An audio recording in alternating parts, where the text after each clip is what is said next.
Welcome to Deed and Truth, a podcast exploring loving God and loving our neighbors, not just in words, but also in actions, and with the Bible as the source and standard of truth. I am one of your hosts, Tommy Morris, and in the studio with me today is Mr. Scott Vitro. Hey. Yes, and Mr. Shawn Schomer. Hello. Welcome back, guys. Yeah, well, today's going to be a neat episode, so I actually get to interview the two of you on your trip to Zambia. Yeah. Which is cool. It's exciting because it's been like 4 or 5 months since we went. Yeah, something like that. Yeah. It was August, wasn't it? Or We got back July 5th. okay. Yeah.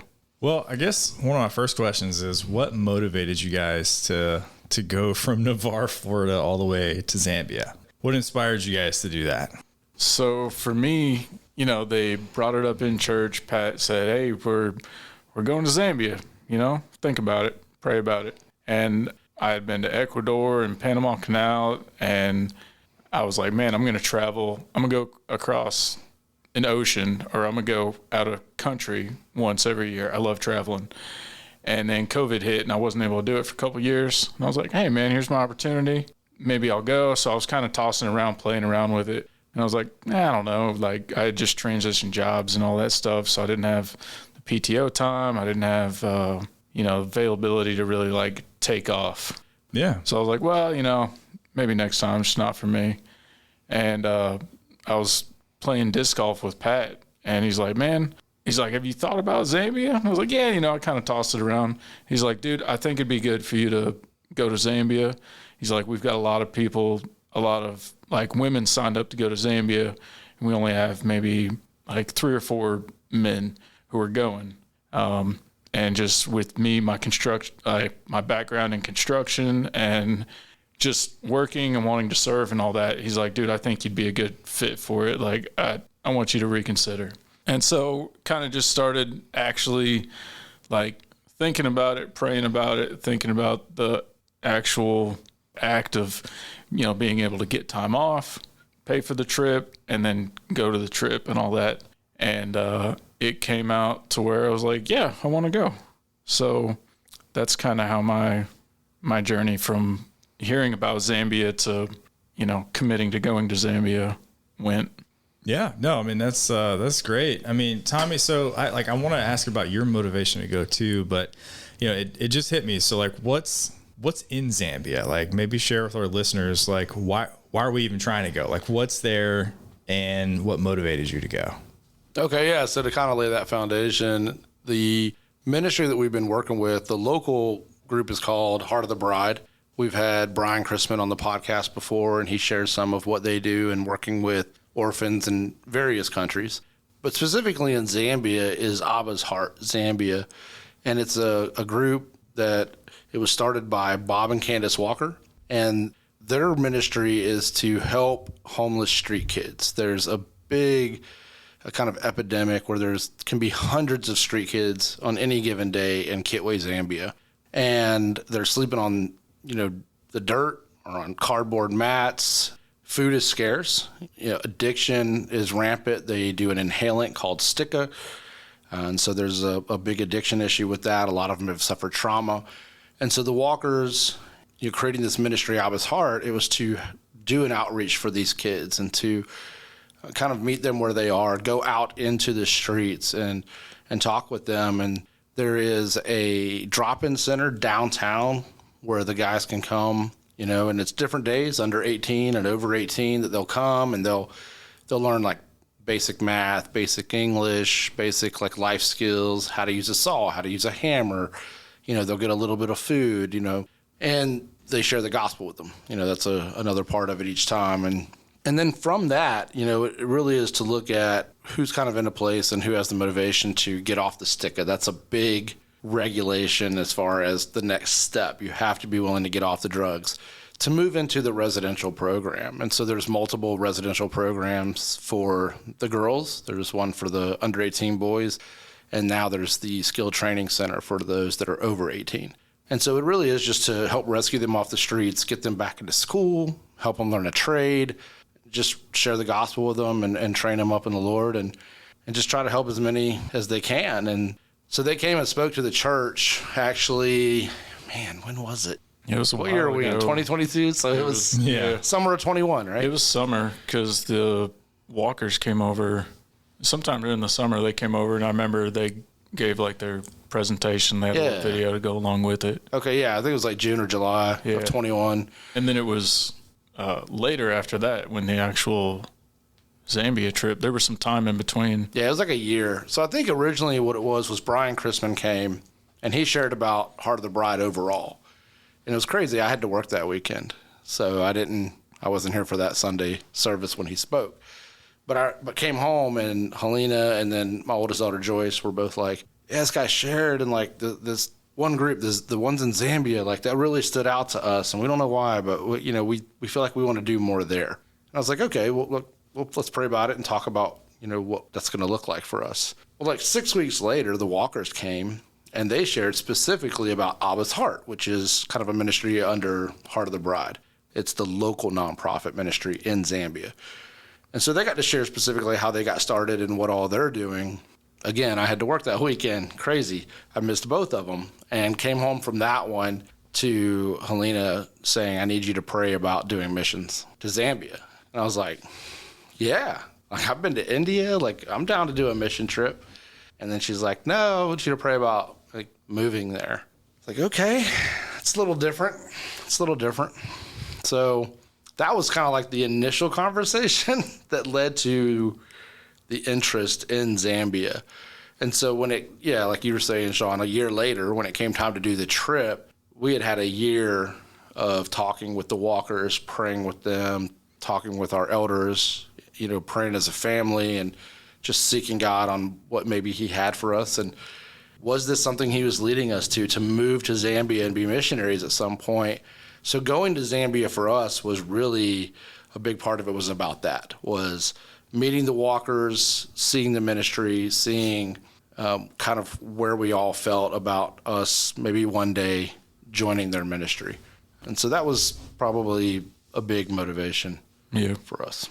And on my side, from the time that Brian and the Walkers shared those 2 times and the actual trip came up, I didn't think about Zambia. Whereas you guys have been praying about it for close to a year, thinking about it, moving towards it, and then the trip came open. Yeah, it was crazy because, sorry, I know you're going to have more questions, but I do want to say this. Somewhere in that year, we kind of gave up. There was like a month where we were just like, yeah, we're never going to go over there. Like, just, that's not what God has. Like, there's stuff here we were doing, and we were just really thought that that's what we were going to do. And then when the trip came up and some other things came up, it kind of put it back out there in front of us. So, you guys were more intentional about it. And me, I feel like I was just kind of casual about it. It came up, they talked about it. It was like, oh, it's cool ministry. And then the trip came up, and I was like, oh, yeah, maybe. Just kind of casually going with the flow. Whereas y'all kind of had, so just the 2 different perspectives. Like yours was, you and Helena's was more intentional, and mine, like I said, just kind of going along.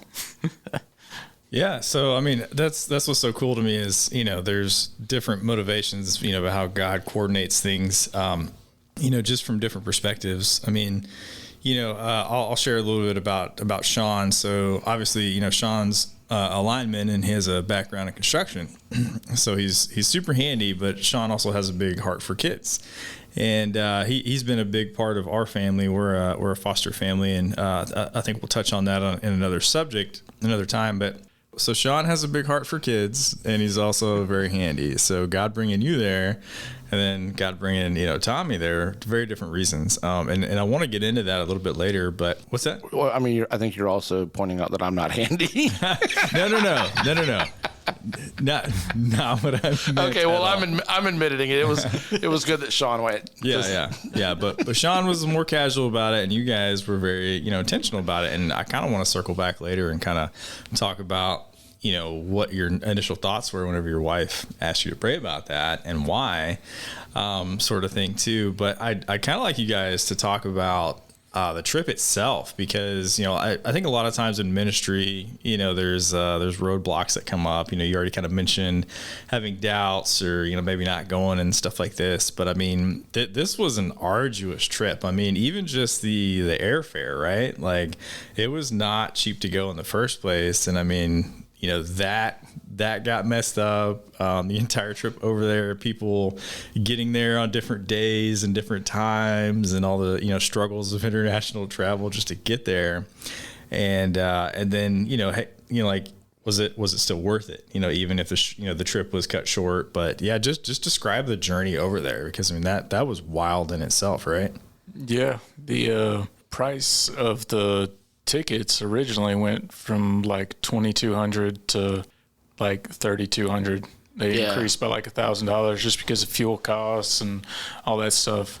So, you know, right off the get-go, extra $1,000 tacked on. Yeah. Before we even made it to the airport.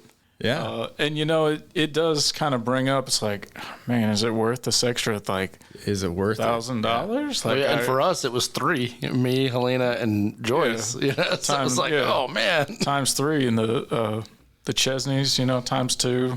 The Johnsons times 3. I mean, there were other people. I just went by myself, but there were families that went. Yeah, and I mean, and you guys still had to deal with a ton of COVID rules and restrictions, and they were different in every country, and the prerequisites for all that stuff and everything, and, you know, dealing with passports and everything. Yeah. Like Yeah, Shawn liked to wait till the last minute to go get his test done. I was like, dude, you've got to get on this trip. Yeah. Ed actually, everybody went and got their COVID tests, all that stuff, and Ed, I guess, got the wrong test. So he called me up. And he's like, "Hey man, we're going to get this COVID test or whatever. It had to be a special test. It couldn't just be a swab or something."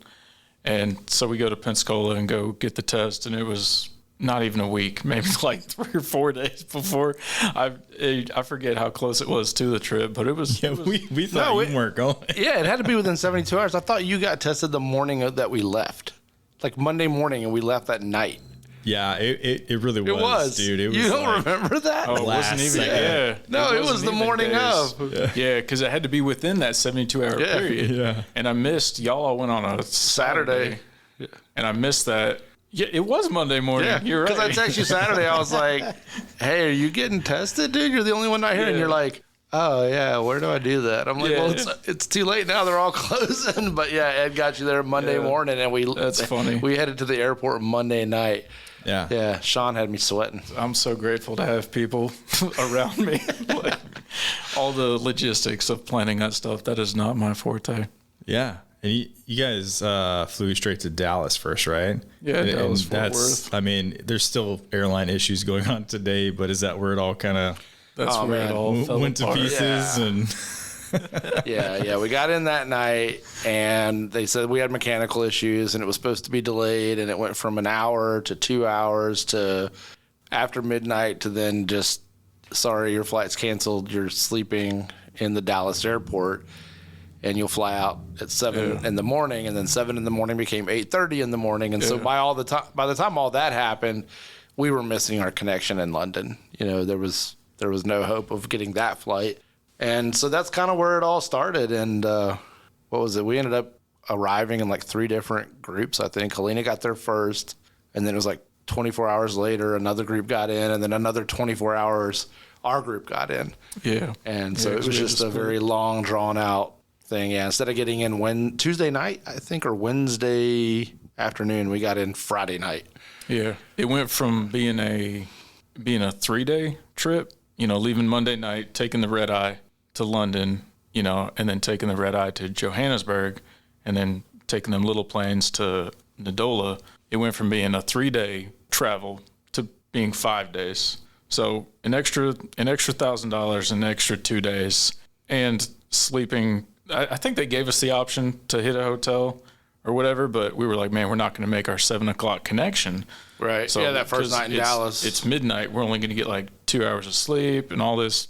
So we got to get our bags, and then we got to recheck our bags. So we're like, man, we'll just crash in the airport. We found some comfy chairs, crashed on those. So yeah, and then getting like Tommy said, getting in late to Heathrow, missing our connection to Johannesburg, they were like, all right, we're getting in a hotel. We're not sleeping in an airport. Well, and they told us they had a hotel set up for us. Yeah. And then we get With there the and they're like, vouchers and all that. we're out of no. rooms. They didn't even give us vouchers. It was just go to this hotel. We already got it just set check up. in. It's already set up. And So we get to the hotel. It's packed out. No vacancy. It's like, let's go to the next one. And we're all tired and frustrated and in the middle of the night in a foreign country, you know? So we hit the next hotel and it's no vacancy. It's packed out. So we're, at this point, like I could feel the tension, like people were freaking out. it was brewing. It was bad. What day in the trip was this? I mean, because I'm already imagining people were tired. That was Tuesday night. This was day 3. All right, so day 3. 'Cause Monday- the tensions are boiling already. Yeah. Monday we made it to Dallas, stayed the night. Tuesday flew to Heathrow. This is Tuesday night, and then But it pushed past midnight because Yeah, at that so- point at the 'cause it second was- hotel, it was already after midnight. it was Tuesday night, Wednesday morning, I Yeah. guess. Yeah, everybody was just like freaking out. Tensions were high. You could cut the tension with a knife, and I remember I stopped everybody. There was another hotel like right next door. I was like, guys, let's just pray. Well, hold on. Leading up to this, the reason it got as high as it is, the bus drivers are like, "You're on your own. We're out." And they just left us there at that Yeah. hotel that had no rooms. And they were like, "We can't take you to another airport. We can't take or to the airport. We can't take you to another hotel. Like, you're on your own." So here it is after midnight in London. None of us have been there before. And we're all like just stranded on the side of the street to fend for ourselves. And yeah, tensions were high. And then Shawn, and his voice of reason, brings us all together and was like, "We need to pray." Yeah, and it was there was rush, there was urgency to find a place to stay. It's like there's another hotel next door. Let's run over there. I was like, let's pray real quick. Let's make this the urgency, and we just gathered in a parking lot with all our suitcases. We prayed real quick, and then walked next door, and they had some rooms, but we had to come out of pocket for those rooms. So I think it was like $500 a night. We didn't get any meal vouchers, so breakfast was on our own. So just financially speaking, now we're looking at like $1,500 extra dollars. Yeah. And we haven't even made it Count to the Africa cost. yet. Yeah. Haven't even made it to Africa. So then from there we go back to London. Yeah, we hung out in London for a little bit because after that hit, our flights got divided. Half the group Yeah, that's where ended up. So there were 17 of us traveling together, and I think what our group was 7 of us, maybe. Yeah, I don't remember. We were the last group. Yeah. The one me and you were in. Yeah, and then Brian Chrisman had another group that they actually got to leave out a little earlier than we did, but we all had a little bit of time to actually go downtown Wednesday, see a little bit of London, and it was interesting because I guess I want to share the story about Bart. So we had to go next door after the hotel we stayed in. We had to go to the hotel next door to that to catch the bus to go downtown London. And there's a guy sitting there who just looked grumpy. And Susie actually asked him, like, "Hey, do you know the bus schedule? What's up?" And he was like, "I don't want to tell you." Like, he just didn't want to offer us up any info. So we're like, okay. And he finally let us know, like, "Yeah, the bus is coming, but you have a large group. You make sure you let me on before you get on."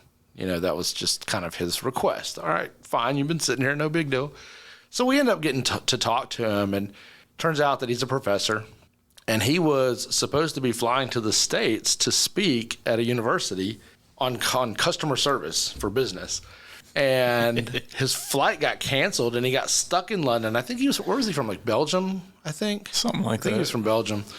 And so his flight got canceled, and he was stuck in London. And he could not get a flight. At this point, he was just like, "I'm just trying to fly back home. I just want to go back to Belgium." And he couldn't get one. So he kept having to stay at hotels, but like each hotel would be booked up. So he could stay there for one night, but then they were booked the next night. So he was literally just the next morning, take all of his suitcases, go over to the next hotel, check into that one, and waiting until he could get a flight back home. And then he said the last one, he was like, "Look, I'm going to fly home today. I finally got a flight. Can I just sit in your lobby and use the Wi-Fi and work?" And they were like, "No." So he kicked him out. So he's sitting outside on the curb. And at this point, he's just ill. He doesn't want to help anybody. He doesn't want to talk to anybody. He just wants to go home. And so the first group that had the earlier flight, they went ahead and got on the first bus and they went downtown. And then our group, me and Shawn and some others, we got on the second one, and Bart was on ours. And so, we walked with him over there to get on the thing, and then we paid for him for his bus ticket. And he was just like, why would you guys pay for my bus ticket? And we're like, man, you've had a hard time, right? Like, you've had to go of it this week. Like, we just want to do something nice for you. And he's like, this is the first nice thing anybody's done for me in a week, And he said, it just doesn't make sense. People don't do this. And that opened the door for us to be able to talk with him about what we were doing, the ministry, and us going to do mission work in Africa. And it was so cool. He ended up taking a selfie with us and sharing it. He gave us all of his contact info and stuff. And he told us, he said, this was the bright moment, the highlight of this trip. And just, he was very thankful. So that was a neat thing that happened in the midst of our delays.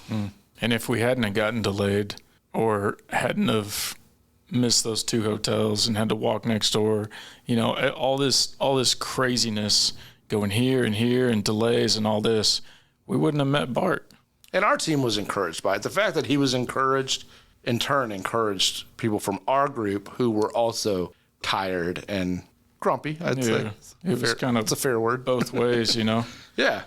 It, encouraged him. Just paying $4 for the dude to get on a bus and talk to him helped him in his struggle, and then helped us, from just knowing that God is sovereign and all of this craziness, like God is still in control of it, and put us in contact with Bart to reach out to him. And who knows, man, he might have picked up a Bible somewhere or something. Who knows? We could have been planting seeds or watering seeds that already been planted. I mean, yeah. Yeah, it was really cool. I mean, especially who he is. I mean, you're talking about a professor that's being asked to speak in front of large audiences about customer service, and how cool would that be if, the Christian worldview was integrated into business customer service? So that's really he goes in and he's like, American Airlines, their customer service, and talks about that. But I met these American Christians and they were cool. Yeah. And, he's speaking on a platform. Yeah. That would be sweet. Yeah, that could be in one of his speeches one day. That's really cool. So obviously, you're not even there yet, right? Right. Starting the mission, but even through all the frustrations, you're seeing some fruit. You're seeing some reasons why you're there. So how was the rest of the trip after London? Well, so after that Wednesday night, we were going to get on the flight. So Brian's group left out earlier, and then we had a 10 o'clock at night flight, I think, from London to Johannesburg. And it was good. Shawn and I sat in the same aisle. We were able to talk, and just Shawn continuing that focus of prayer and stuff. We kind of talked and shared some notes about what God was doing and kind of keep it in perspective. And I think in that talk, we thought, here we are, frustrated, right, that we slept on the floor or on these makeshift beds with chairs and whatever from the Dallas airport. And we're going to serve kids who are sleeping on dirt, who have nothing. There was a 7-Eleven that was open late that we were able to go get snacks. The Dallas airport was air conditioned. The chairs were padded and comfy. We were safe. There was no fear of someone, coming up and assaulting us or harming us. It was just an inconvenience. And when we talked and kind of put that in perspective of who we were going to minister to, it was humbling to think how upset we can be at inconveniences that to them would be amenities. Be luxury. Yeah. To have a padded chair and air conditioning. Yeah. And some food. Yeah. And so it just made us think back to why God does things and helping us see his hand, and we thought back to a sermon that Brian actually preached, and then Pat preached one, and they said very similar things, each of them. They said them in different ways, and we ended up talking about it. Shawn and I actually shared with the group once we got to Johannesburg and checked into the hunting lodge there, and it really came down to 3 big questions. Do we believe that God is sovereign? Do we believe that he wants what is best for us and what's good for us? And now that's open to interpretation of what's good, right? What's good for him is that he grows us in his character. And I think that's big to keep in perspective. Yeah. But the third was, do we believe he will accomplish his will? And so if we believe those three things, there's no reason to be frustrated or feel slighted or feel inconvenienced, because God is sovereign over it all. And we already saw what he was doing in letting us meet Bart. We saw what he was doing and challenging our hearts and helping us to gain a different perspective on things, and so as we were able to sit and talk about that, it really helped to put the focus back where it needed to be. Yeah, I mean, to me, it sounds like God was preparing your hearts to minister to these kids. And obviously it's always, it's a humbling experience when we leave kind of our American, comforts. And it's, the Bible talks about it's not going to be easy, and then you're going out literally against the world, and it's going to oppose you, at every corner. So yeah, it sounds like he was preparing your hearts for for when you actually got there. Did y'all run into any issues in Johannesburg, or was the rest of it kind of the way it was supposed to be until you got there? No, African air travel was smooth as butter. Nice. Okay. Okay. Yeah. From Johannesburg to Lusaka, and then from Lusaka to Kitwe was easy peasy. I remember when we had to get our bag each time, because we were on these little crop duster planes, just going. I think one of them actually had propellers on it. It was a prop plane. Yeah. And so I remember we walk up to the counter, and we're like, oh man, here we are in another airport, and I roll my bag up there. He's like, yeah, which flight are you on? I was like, going to Lusaka. He's like, all right, man, you're good. And he grabbed my bag and put it behind him, in a pile of other bags.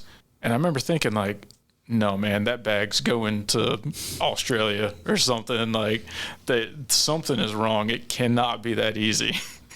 And so I remember you were like, did you get it? You're like, I think so. It's back there. Dude, I don't know. My bag's there. I don't know. So I went I got back in the line, and he put everybody else's bags in the same spot. Got back in the line. I was like, hey, is that blue bag there going to Lusaka? He's like, yeah, man. I was like, okay, cool. I went and sat down and waited for my plane.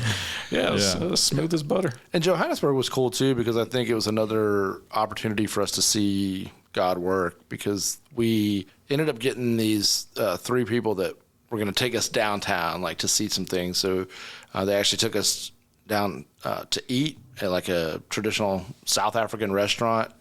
And then we got to see the house where Nelson Mandela was born and raised and lived before he became president.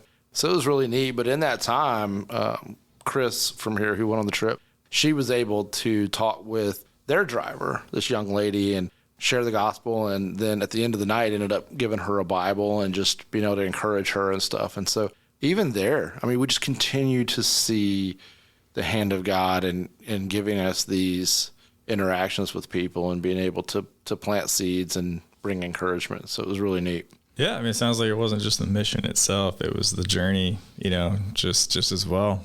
Yeah, the mission didn't start once we got to where we were going in Africa.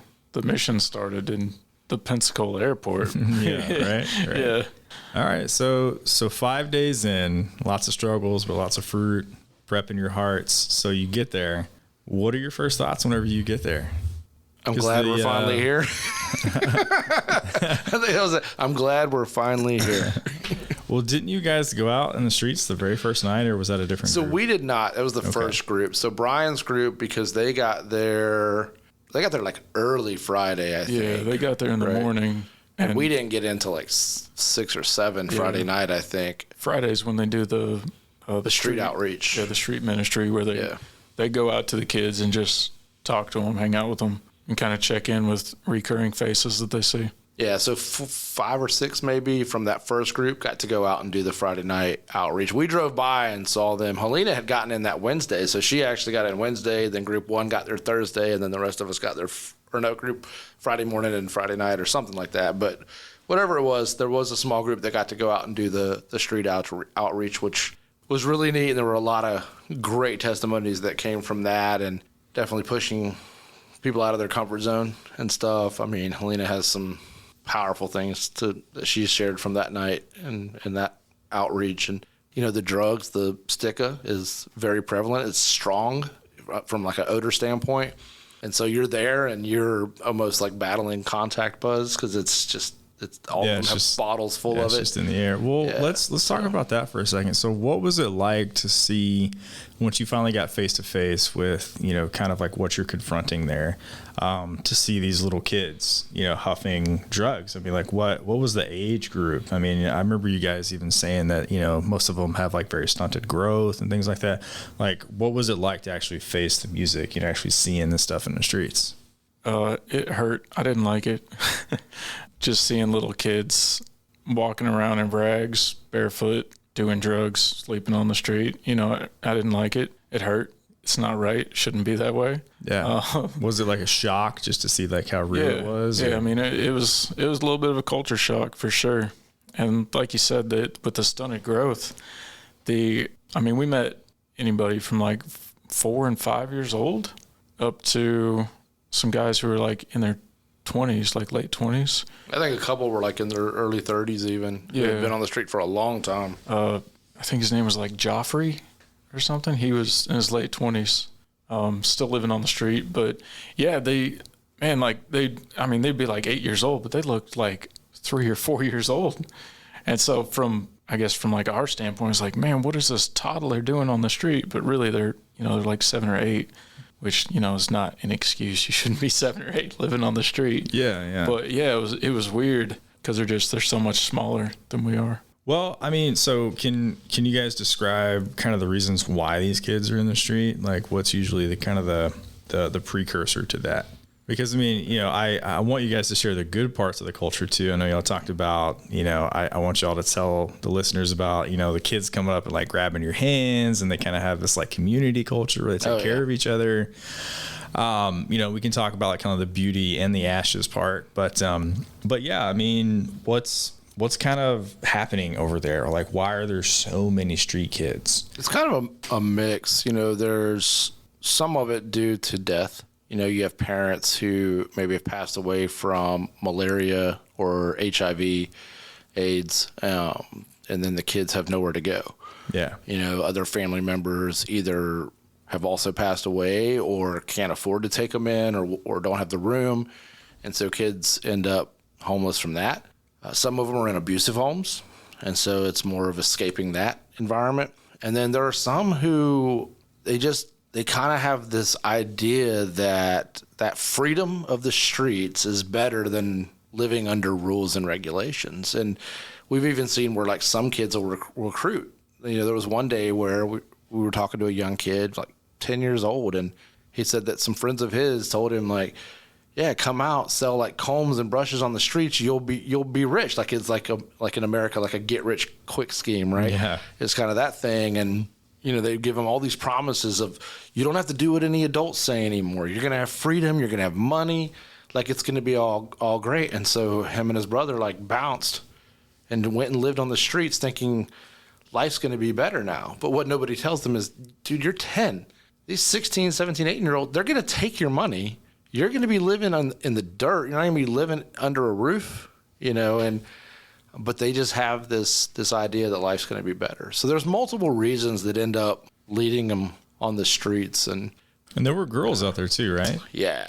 And then, I mean, from what I've heard, it's obviously worse for them. Yeah. Because it opens them up to assault. Yeah, big as time. Well as, you know, being homeless and It's not as prevalent because over there, the way the culture is, the girls are viewed as being able to help more in the house. Okay. So family members are more inclined to, I guess, take in or kind of adopt a girl and have her help out with cooking and cleaning and childcare and stuff in the home.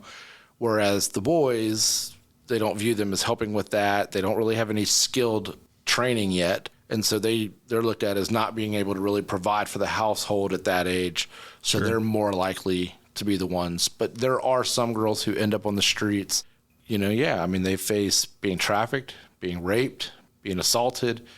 I mean, it's definitely very dangerous for them on the streets. And that was probably one of the most heartbreaking things for me to see, was to see these young girls that are my daughter's age or a little younger and them coming up and kind of attaching to our group that was walking around town and finding safety, if just temporarily finding safety and kind of attaching to our group and walking with us. But then the heartbreak of knowing that we were going to leave, they were going to be stuck on the streets that night, and there was no telling what was going to happen to them. Yeah.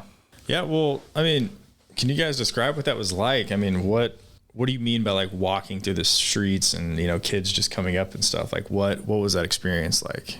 Because I mean, obviously that doesn't happen here where you're just walking down the street and kids just, flock to you or want to hold your hand or anything like that.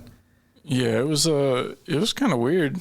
But, yeah. Like, were they just like super fascinated with you guys? Just, there's these tall white people over here. Like, let's go hold their hands. Well, and it was two different experiences, right? Because the one day we went down into the village, what they call compounds.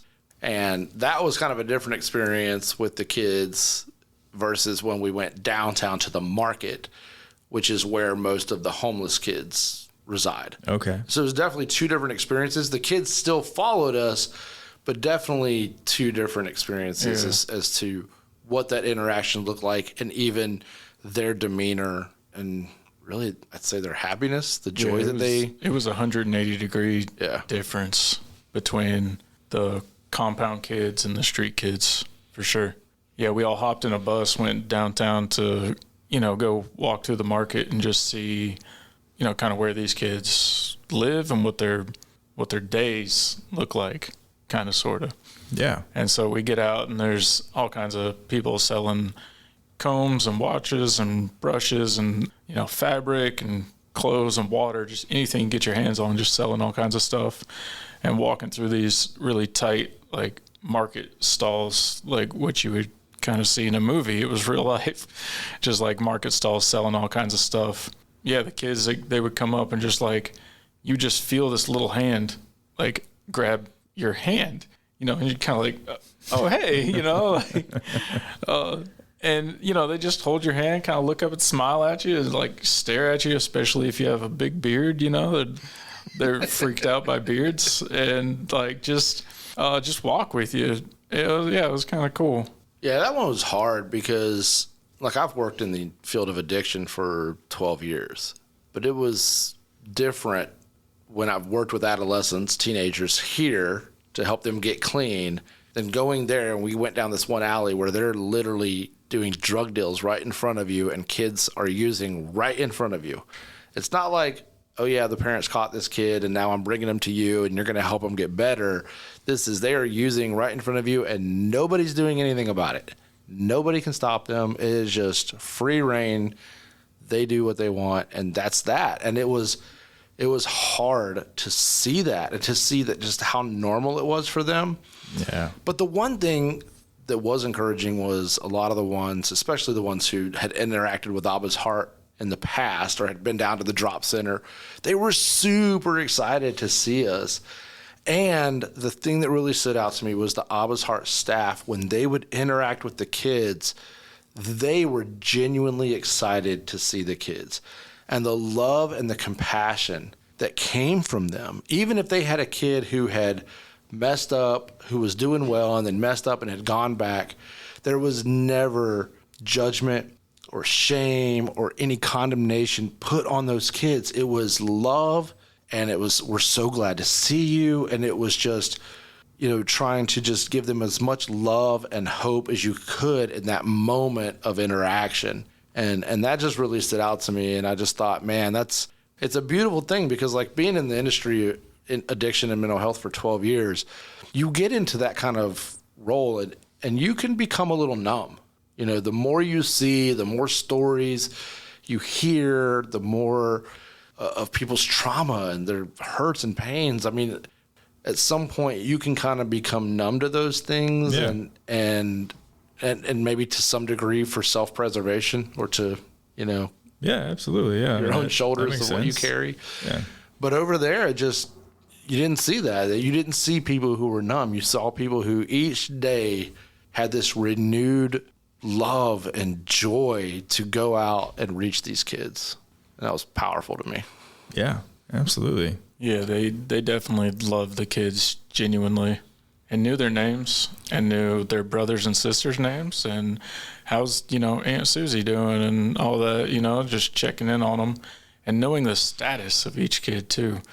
Like, how long they've been on the streets, stuff like that, how they came to find the streets and whether that story was true or not. They would kind of flesh out, because sometimes the kids lie about why they come to the street and all that. But, they would put in the time and the energy and the effort that it takes to get to know these kids, go talk to their aunts or uncles or brothers or whoever their, surviving relatives are and get the backstory on these kids and just loved them. That was their life.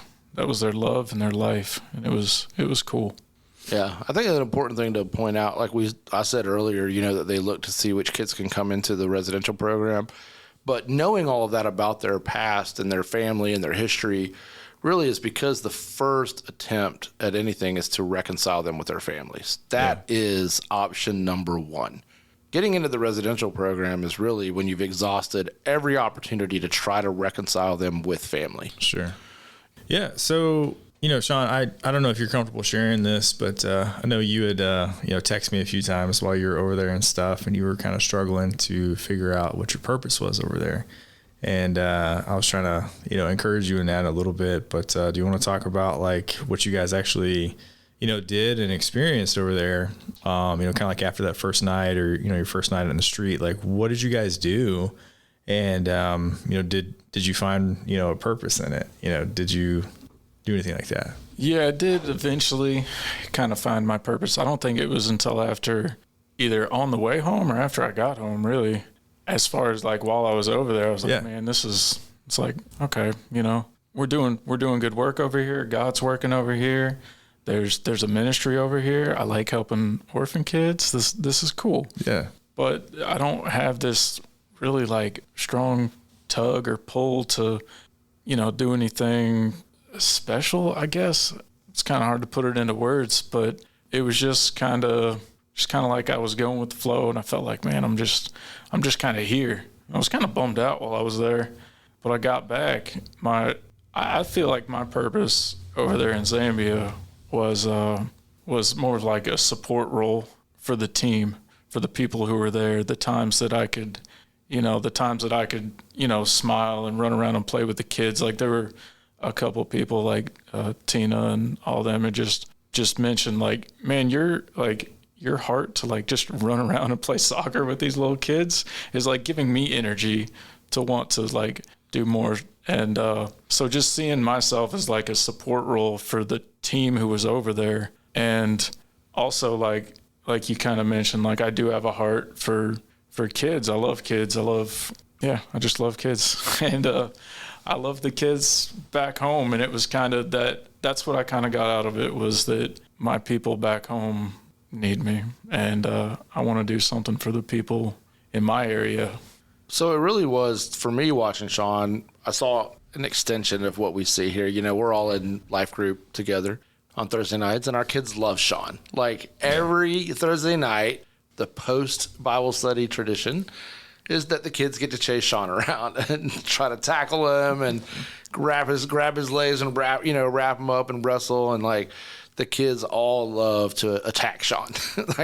But that playfulness that he has to run around and do that was also seen over there. So we, you said beauty and ashes, and we haven't really talked about the day that we went down to the compound as much, which was where it was the more positive kind of experience of seeing community. And Shawn actually played kick the can with a bunch of kids, just something that simple. And they loved it. And to me, it was just like, well, this is who he is. This is the Shawn we see every Thursday night, and we see here when he comes and hangs out at our houses. And it was just like, wow, okay, this translates, man. Whether it's our kids here in Navarre or the kids over there in Zambia, everybody likes to run around with Shawn.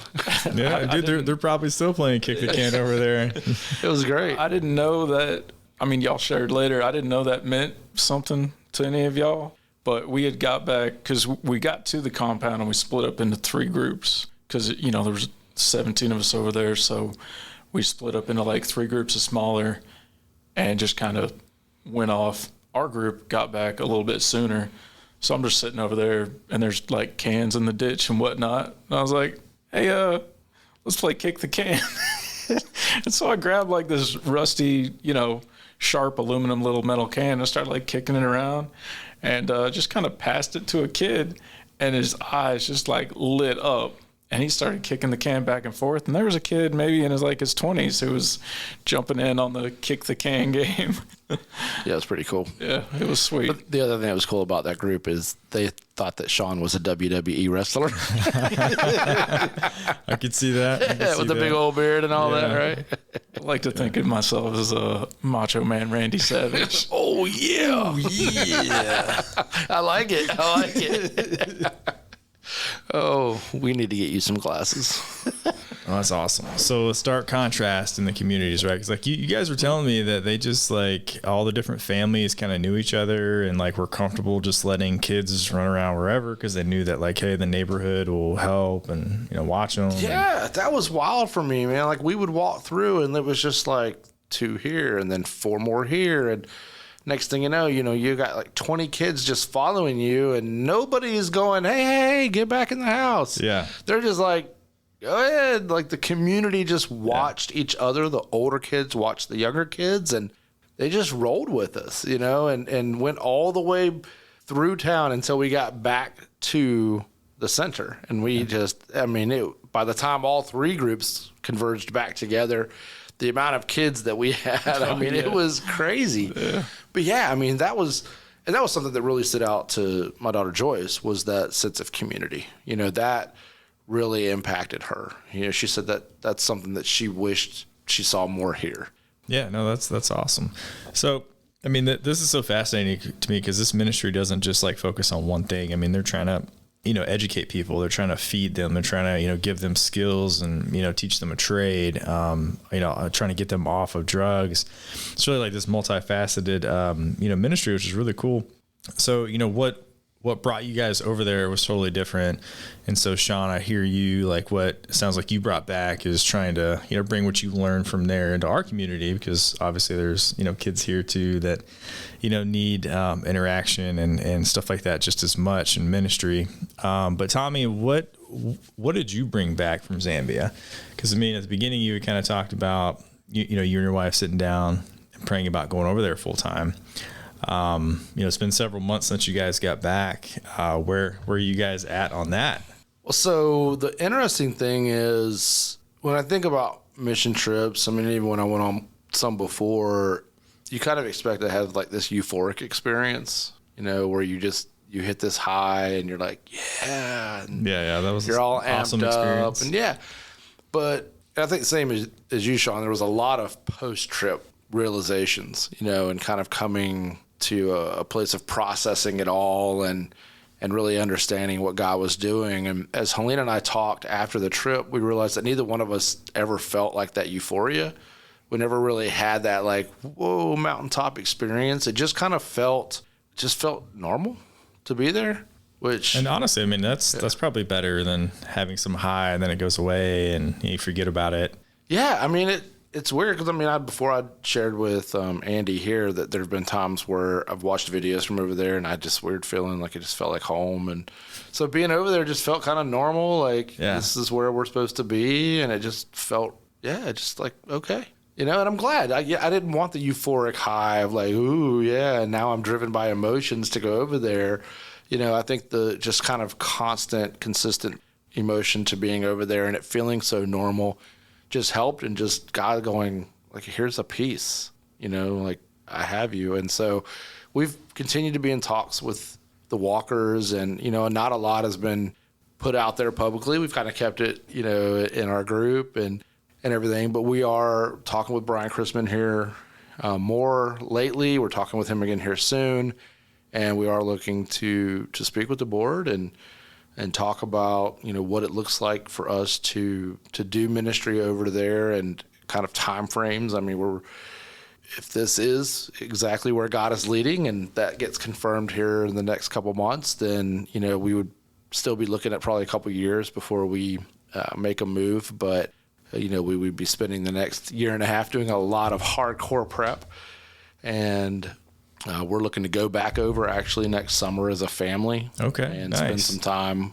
over there, and just a little extra time with the ministry and with the walkers, and understanding it a little bit more, and just getting involved a little bit more, doing some more work there, and just kind of going from there. But yeah, the goal right now, the plan, and what we believe God is leading is for us to join Abba's Heart and Heart of the Bride, and to serve as missionaries in Kitwe, Zambia.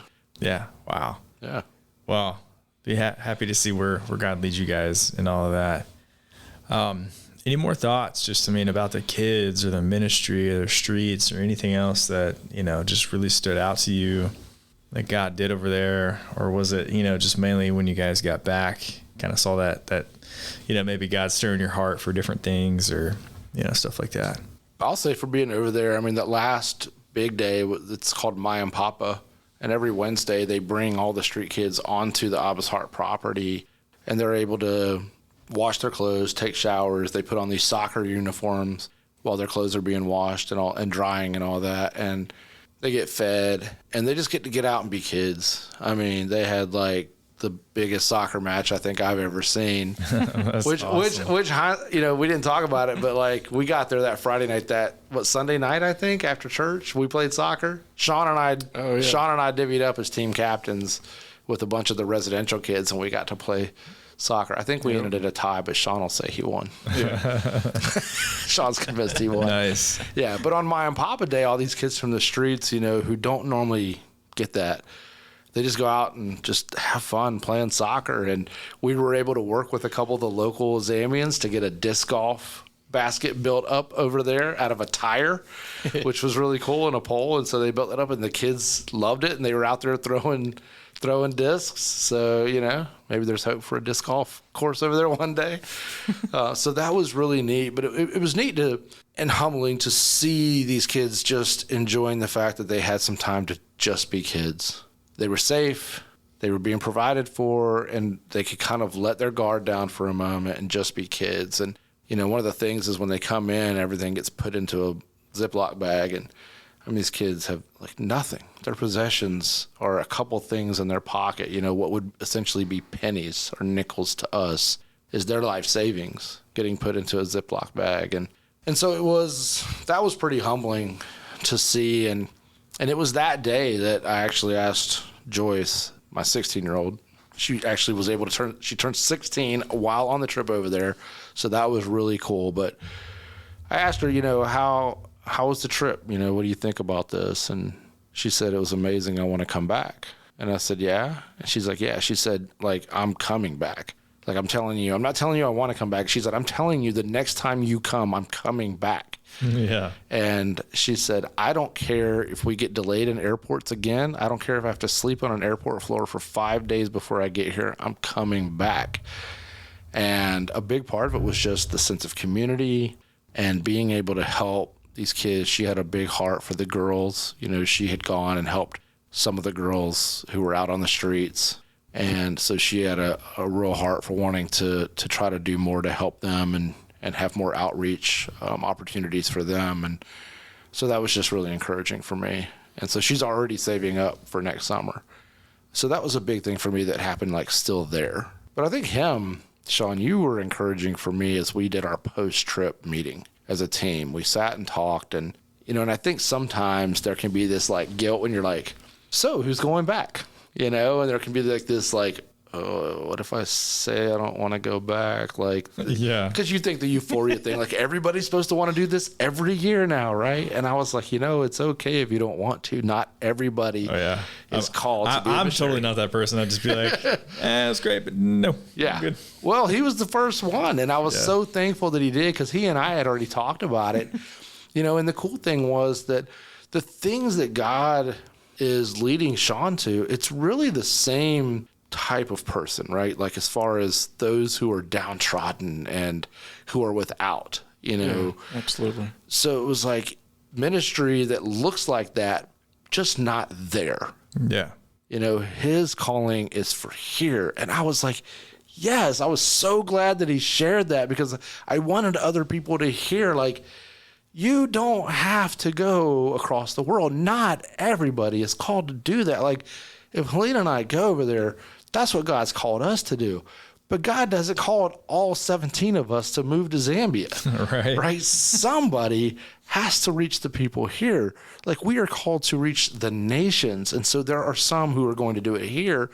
And that is something that God's already used Shawn in. I mean, he's always telling us stories of running into people at work who are, more often than not, they're usually homeless. Yeah. And he's able to share the gospel. And so, Shawn, that was like great for me to hear your testimony coming back of what you felt God was leading you to. Yeah, thanks, man. Yeah, my heart's definitely here in the panhandle of Florida for sure. And I got a heart for the kids. I got a heart for the kids in Africa, but I got a heart for all the kids. And this is my area. These are my people. And yeah, you know, the homeless people, those are my people too. It's so crazy, all the interactions I have with I'll just be at work and, you know, I'm getting ice or whatever, water for the truck, you know, throw in the cooler so we can go build power lines. And I run into a homeless dude and get the opportunity to preach the gospel to him. And it was like after the trip, I got like 3 or 4 opportunities, just like boom, boom, boom, back to back, to talk to homeless people or, you know, people who are having trouble with drugs and addiction and stuff. But it was like, yeah, like, thanks, God. Like, this is just a little bit of validation, you know? So that was neat. Yeah, I mean, and also too, I mean, what I've seen you grow in, you know, we all struggle with, you know, fear of man, is like you coming back and not being afraid to do that. Because I think most of us are a little hesitant to go talk to homeless people because it's like, well, you know, what if they're crazy, or, you know, you see a story of like somebody getting stabbed or, you know, things like that, and you're just like fearless, you know, you're like, yeah, I'm just. You're a person made in the image and likeness of God, just like me, you know, and I'm going to come talk to you. And it's really neat because, you know, a lot of people won't do that. So, yeah, I think it's cool how God's worked in you too. And I think it's a testimony to others, because I think sometimes when you go on a trip like that, your sense of purpose can be like a little easier to see because you know why you're there. You know who you're ministering to. It's all kind of laid out in your itinerary of what you're going to be doing. And then you come back to the States and the lines aren't so clear cut as far as, you know, like, well, I have these people I'm ministering to. And so I think it's easy for people to come back and struggle with, well, what now? What's my sense of purpose? How does God use me now here in my backyard? And so I think that God working through you, Shawn, that's a testimony to others who go on trips like this to just look for those opportunities around them and just get involved in them. It doesn't have to be some mountaintop thing or the sky parting and sunbeams coming down on a person going, that's the one. Like, just look around you. There are opportunities to minister all around us. There's people everywhere. Yeah. Yeah. Thank you, guys. Don't have anything else to talk about? No, I would say for us, I mean, the biggest thing is just keep us in prayer. You know, we have a lot of decisions that have to be made over the next 6 weeks that will kind of come to the final decision of whether we are going to be going over there. And once that decision is made, if everything is a go, then there will be more information that we'll put out there. And Brian actually said that he'll come on the podcast and talk with all of us and share a little bit more about it, and just to kind of help fill in some of the gaps and share some of the other info about the ministry and what all that's going to look like. But, you know, I'm thankful for both of you. You've both been very encouraging to me, to our family, you know, and supportive of that. And so thank you guys. Yeah. Well, we love you guys, man. We'll see what God does in your life. Yeah. Love y'all too. Appreciate it. Come on, Shawn. I'm not saying it. I love you guys. Okay, we'll still work on that fear of man thing. Just kidding. Shawn, you do know that I can figure out a way to get you to say all 3 of those words, and then I can edit them together to make it sound like you said it. Okay. Yeah. I mean, you already said it, so now it's in. We know. You've been exposed. Well, thanks, man. Appreciate you running this one. So yeah, it's fun to interview other people. Well, you'll be on the hot seat next. So all right. Thank you for listening. And if you'd like to check out the websites for the ministries that we've mentioned today, you can check out Abba's Heart by going to abbasheartzambia.com. And if you want to check out Heart of the Bride, you can look at heartofthebride.org, heartofthebride.org. So check out both of those. And thank you all for listening. We appreciate it. We are dropping new episodes every Monday, so be sure to subscribe to the podcast on your favorite podcast platform. That way you don't miss an episode. You can also connect with us on social media. We're on Twitter. You can find us by searching Deed_Truth. And you can find us on Facebook, Instagram, and YouTube by searching the Deed and Truth Podcast. You can also check out the website, deedandtruthpodcast.com, where you can leave us a review, check out the latest episodes, or even drop us a voicemail. So we look forward to connecting with you, and until next time.